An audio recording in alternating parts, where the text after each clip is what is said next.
CBSE के द्वारा CTET 2024 के लिए जो आवेदन की तिथि थी उसको बढ़ा दिया गया है। अब जो अभ्यर्थी हैं वो 5 अप्रैल तक आवेदन कर सकेंगे। तो इसके रिगार्डिंग जो एक नोटिस है वेबसाइट पर लगा दी गई है, सबसे ऊपर ही है public notice, last date extended for CTET July 2024। तो दोस्तों यहाँ पर लिखा गया है कि जो लास्ट डेट थी उसको जो है बढ़ाकर अब कर दिया गया है, कब तक? 5 अप्रैल तक। ठीक है, तो ध्यान दीजिएगा कि ये जो परीक्षा हो रही है ये 7 जुलाई को होगी, डेट इसकी आ चुकी है। 5 अप्रैल के रात 11:59 तक जो अभ्यर्थी हैं वो आवेदन कर सकेंगे। तो सार्वजनिक सूचना है ये पब्लिक नोटिस, इसमें कहा गया है कि केंद्रीय माध्यमिक शिक्षा बोर्ड केंद्रीय शिक्षक पात्रता परीक्षा सीटीईटी का 19वां संस्करण आयोजित करेगा। कब? 7 जुलाई 2024 रविवार को। सीटीईटी परीक्षा के लिए बड़ी संख्या में इच्छुक उम्मीदवारों के आवेदन के कारण ऑनलाइन आवेदन जमा करने की अंतिम तिथि 5 अप्रैल तक बढ़ा दी गई है। तो जो अभ्यर्थी आवेदन नहीं कर पाए हैं उनके लिए ये अंतिम अवसर है, क्योंकि सीबीएसई जो है बार बार अपने लास्ट डेट बढ़ाता नहीं है। तो एक बार ये डेट बढ़ चुकी है, तो इस बार अब आप लोग चूकिएगा मत और आवेदन की जो प्रक्रिया है उसको पूरी कर लें।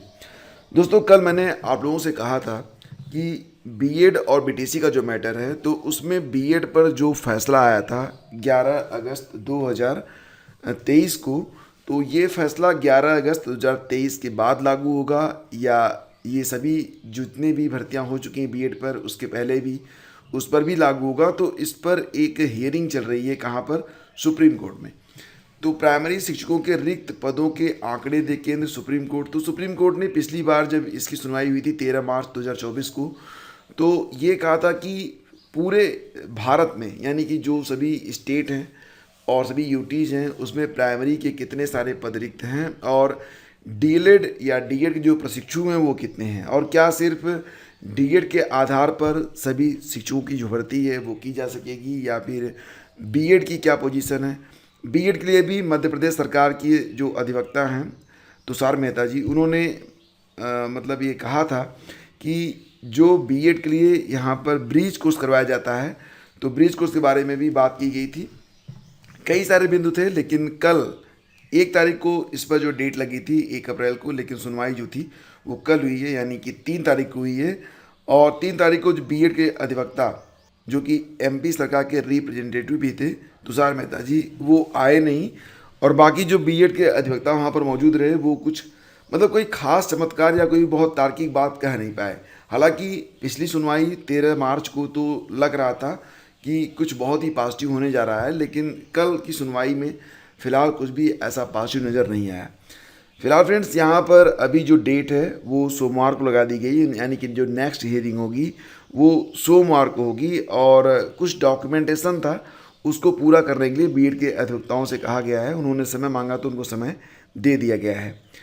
तो कोर्ट के समक्ष विचार का मुख्य मुद्दा ये है कि जो फैसला आया था 11 अगस्त वाला, 11 अगस्त का जो फैसला आया दोस्तों, ये पूर्व प्रभाव से लागू माना जाएगा या बाद से।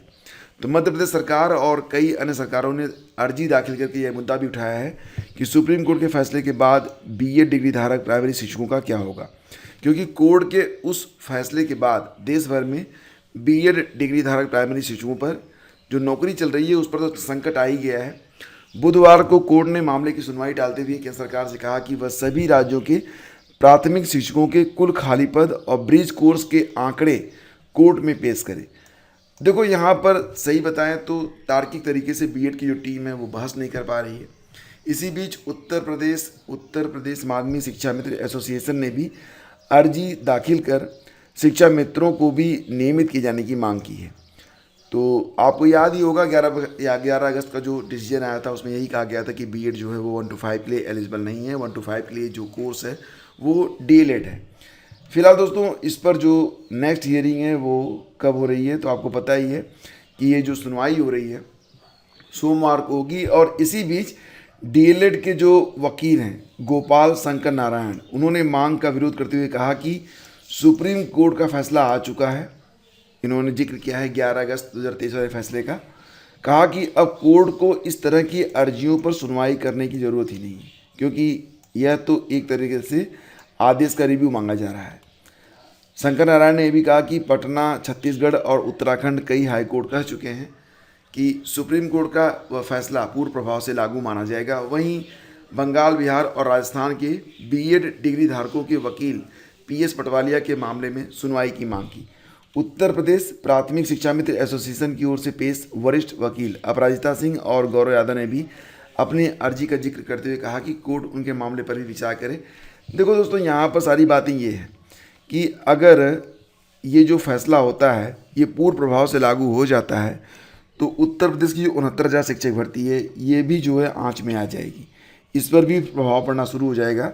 हालांकि जिस प्रकार से अभी जो सुनवाई चल रही है और जो कुछ हो रहा है उसको देखते हुए जो सिनेरियो है बहुत ही मतलब एक तरीके से देखा जाए तो क्या होने वाला है कोई निश्चित तौर से तो कह नहीं सकता। लेकिन एक बात और भी है कि ये बीएड के लिए अपनी नौकरी बचाने का अंतिम अवसर है। यहाँ से बाहर हुए तो फिर बहुत ही मुश्किल हो जाएगी।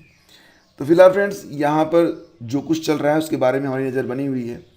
बीएड के लिए क्या कुछ अभी हो सकता है या क्या कुछ अभी किया जा सकता है, और ये जो आदेश आया छत्तीसगढ़ वाला जिसमें ये कहा गया कि बीएड को बाहर करते हुए अगले 6 माह में सिर्फ डीएड के आधार पर जो मेरिट लिस्ट है उसको तैयार करते हुए नियुक्ति की जाए, और लिस्ट के तो मात्र 6 सप्ताह का समय दिया गया है। तो ऐसी जो सिचुएशंस आ रही हैं, और सबसे बड़ी बात है कि मध्य प्रदेश ने काफ़ी बड़े लेवल से जो है इस मुद्दे को उठाया था, लेकिन कल मध्य प्रदेश के जो अधिवक्ता थे जो कि बीएड का डिफेंड कर रहे थे वो आए नहीं। तो कई सारी चीज़ें जो थी वो काफ़ी जो है मतलब परेशान करने वाली है। फिर भी मैं आप लोगों से कहूँगा, और ख़ास तौर से जो बीएड के आधार पर नौकरी कर रहे हैं लोग, उनसे यही कहूँगा कि सबसे बड़ी बात यह है कि हिम्मत बनाए रखिए।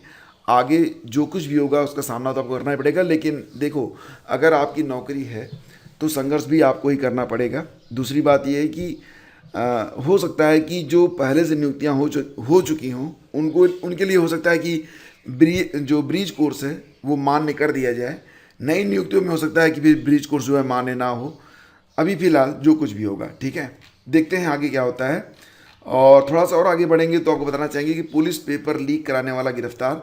तो ये जो है इसको दुर्दांत ही कहेंगे, ये राजू नयन मिश्रा है। इसी ने कुल मिला के 50 लाख जो अभ्यर्थी हैं उनकी ज़िंदगियों से खिलवाड़ किया सिर्फ अपनी जेब भरने के लिए। इसने कई सारे पेपर जो हैं आउट करवाए हैं, कई बार ये जेल भी जा चुका है। फिलहाल नोएडा में ये पकड़ा गया है। अभी भी कुछ ऐसे संदिग्ध हैं जो कि इसके सहयोगी हैं, अभी उनकी तलाश है पुलिस को, और वो भी जल्दी पकड़े जाएंगे, क्योंकि ये जो मुख्य आरोपी नहीं बचा तो ये वही ना बकरे की अम्मा वाली कहानी है। फरवरी में परीक्षा हुई थी, इसके बाद पेपर लीक का मामला उठा था, परीक्षा रद्द हो गई है, अभी इसकी एग्ज़ाम डेट आई नहीं है, और फिलहाल नोएडा में ये पकड़ा गया है।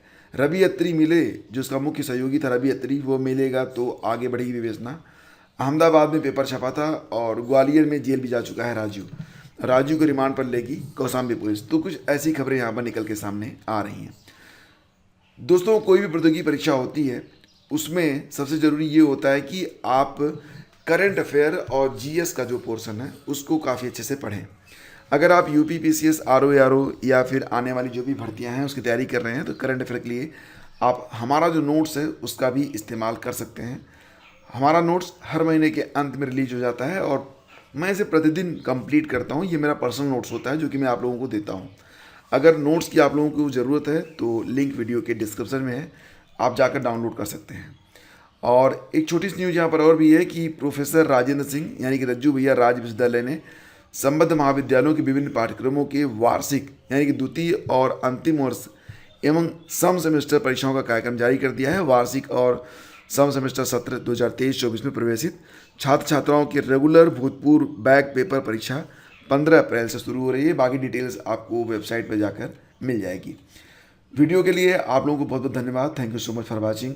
और वीडियो को लाइक और शेयर आप लोग जरूर कर दिया करें। मिलते हैं आपसे अगले वीडियो में। आगे दीजिए, नमस्कार, जय हिंद।